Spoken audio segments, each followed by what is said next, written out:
Assalamualaikum warahmatullahi wabarakatuh. Kepada Bapak Hermanto MPD yang saya hormati dan teman-teman sekalian yang berbahagia. Pertama-tama marilah kita panjatkan puji dan syukur kehadirat Allah Subhanahu wa taala yang dimana telah memberikan rahmat dan hidayahnya kepada kita semua sehingga kita dapat berkumpul dalam keadaan sehat walafiat. Sholawat serta salam semoga tercurah limpahkan kepada Nabi kita, Nabi Muhammad SAW. Baiklah, untuk mempersingkat waktu, kita mulai acara ini dengan membacakan basmalah bersama-sama. Bismillahirrahmanirrahim. Untuk selanjutnya akan ada materi yang akan disampaikan oleh pemateri. Apa itu COBRA?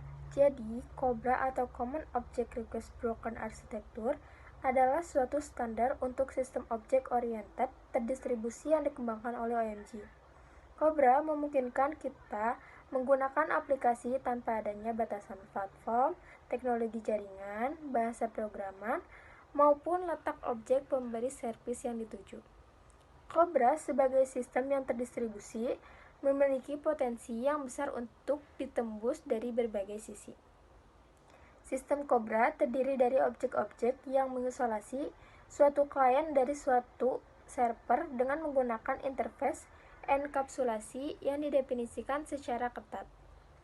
Objek-objek COBRA dapat berjalan di atas platform, dapat terletak di mana saja dalam suatu network, dan dapat dikodekan dengan bahasa programan apapun asal memiliki ELD mapping. Baik, selanjutnya yaitu ada komponen CORBA. Pemeran teknologi komputer merupakan wadah untuk merayakan inovasi terbaru yang terdapat dalam industri teknologi. Berikut adalah susunan komponen-komponen yang disusun oleh komponen-komponen utama dari CORBA. Yang pertama yaitu ada Object Request Broker, yang kedua ada Interface Definition Language, dan yang ketiga ada Dynamic Invocation Interface, dan yang keempat ada Object Adapter, dan yang kelima yaitu Interface Repositories. Nah, untuk menjelajahi perkembangan terkini dan memahami dampaknya di berbagai sektor, kita mempunyai komponen CORBA dari sisi klien. Yang pertama yaitu ada Client Application, yang kedua yaitu Client Interface Definition Language, dan yang ketiga yaitu ada Dynamic Invocation Interface, dan yang keempat ada Interface Repository 5 atau Client Side ORB Interface, dan yang kelima yaitu Object Request Broker Core. Untuk yang lainnya yaitu ada Server Side ORB Interface, dan yang kedua yaitu Static IDL Selection, dan yang ketiga yaitu Dynamic Selection Interface, dan yang keempat yaitu Object Adapter, dan yang kelima yaitu Server Side Implementation, dan yang keenam yaitu Object Request Broker. Selanjutnya ada tugas CORBA. Yang pertama, desain dan implementasi objek. Tugas pertama adalah merancang dan mengimplementasikan objek yang akan berinteraksi melalui CORBA. Yang kedua, penyusunan spesifikasi IDL atau Interface Definition Language. CORBA menggunakan IDL untuk mendefinisikan antarmuka objek. Yang ketiga, menerjemahkan IDL ke bahasa pemrograman. Setelah IDL ditentukan, tugas selanjutnya adalah menerjemahkan spesifikasi IDL ke bahasa pemrograman yang sesuai, seperti Java, C++, atau Python. Yang keempat ada implementasi server dan klien. Pengembang harus mengimplementasikan server yang menyediakan objek CORBA dan klien yang akan berinteraksi dengan objek tersebut. Yang kelima ada registrasi objek, yaitu server harus mendaftarkan objeknya dengan layanan direktori CORBA, seperti naming service, sehingga klien dapat menemukan dan berkomunikasi dengan objek tersebut. Selanjutnya ada komunikasi antar objek, yaitu CORBA bertanggung jawab atas mengelola komunikasi antar objek di berbagai platform. Yang ketujuh ada manajemen kesalahan dan keamanan. CORBA juga melibatkan manajemen kesalahan, keamanan, dan otorisasi dalam komunikasi objek. Selanjutnya ada pengujian dan debugging.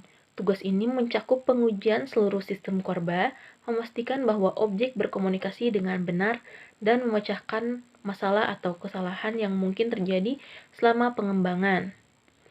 Yang kesembilan ada dokumentasi. Dokumentasi yang baik sangat penting dalam pengembangan sistem Korba. Dan yang terakhir ada pemeliharaan dan perbaikan. Setelah sistem Korba berjalan, pengembang harus menjaga dan memperbarui sistem sesuai dengan kebutuhan. Baik, Assalamualaikum warahmatullahi wabarakatuh. Di sini saya akan menjelaskan tentang fungsi Korba. Interoperabilitas adalah salah satu fungsi utama Korba, yaitu memungkinkan objek yang ditulis dalam bahasa pemrograman yang berbeda dan berjalan di platform yang berbeda untuk berkomunikasi satu sama lain. Dengan menggunakan Korba, klien dan objek dapat berinteraksi secara transparan tanpa perlu mengetahui detail implementasi atau platform di belakangnya. Transparansi lokasi. Korba menyediakan transparansi lokasi, yang berarti klien dapat memanggil metode pada objek yang berjalan di mesin yang berbeda tanpa harus tahu lokasi fisik objek tersebut. Yang ketiga ada abstraksi komunikasi. Korba menyediakan abstraksi tingkat tinggi untuk komunikasi antara objek.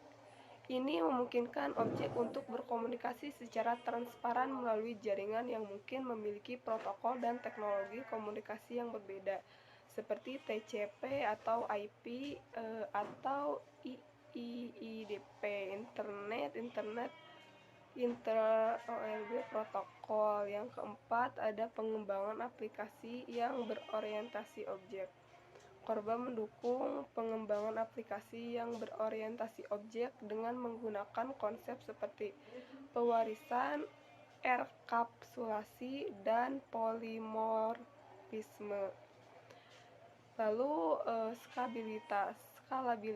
Dengan menggunakan Korba, sistem dapat dengan mudah diperluas dan 5 ada skalabilitas. Nah, dengan menggunakan Korba, sistem dapat dengan mudah diperluas dan disesuaikan untuk memenuhi kebutuhannya yang berkembang. Lalu ada keamanan. Korba menyediakan mekanisme keamanan yang dapat diimplementasi untuk mengamankan komunikasi antara objek unit, autentikasi, dan enkripsi data untuk melindungi informasi sensitif dari ancaman keamanan. Lalu ada penanganan kesalahan. Korba ini memiliki mekanisme penanganan kesalahan yang memungkinkan sistem untuk mendeteksi, melaporkan, dan menangani kesalahan atau kegagalan terjadi selama komunikasi antar objek. Yang terakhir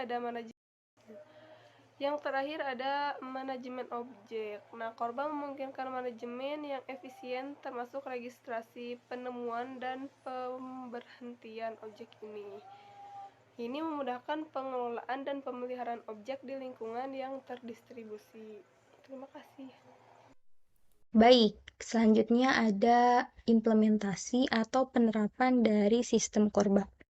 Seperti yang kita ketahui dan dijelaskan di awal bahwa Korba itu merupakan singkatan dari Common Object Request Broker Architecture, di mana ini merupakan suatu sistem yang memungkinkan kita menggunakan aplikasi tanpa adanya batasan, baik itu dari platform, teknologi jaringan, bahasa pemrograman, maupun letak objek pemberi servis yang dituju.